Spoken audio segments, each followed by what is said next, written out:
Daraasado dhowr ah oo ay sameeyeen xeeladayaasha ku takhasusay arrimaha jacaylka ayaa shaaciyay astaamaha gaarka u ah ee lagu garto qof, taasi oo aad ku garan karto haddii aad isku aragto astaamahan in jacayl dhab ah ku hayo.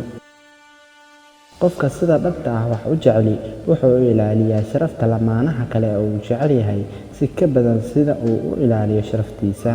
Qofka jacaylka rasmiga ah haleela si dhab ah ayuu u ilmeeyaa markasta oo uu xasuusto lamaanaha uu jecel yahay. Markasta oo uu soo dhaco taleefankiisa, qofka sida dhabta ah wax u jecel waxa uu aad u doorbidaa inuu noqdo codka lamaanaha uu sida dhabta ah u jecel yahay.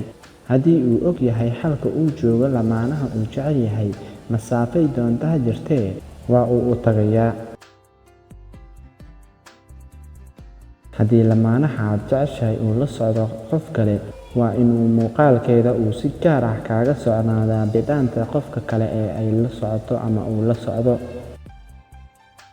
Marka uu ku soo eego lamaanaha aad jeceshahay oo indhihiisu ku soo qabtaan, waad isku naxdaa, wadnahaaguna si aan caadi ahayn ayuu u kordhaa garaaciisa.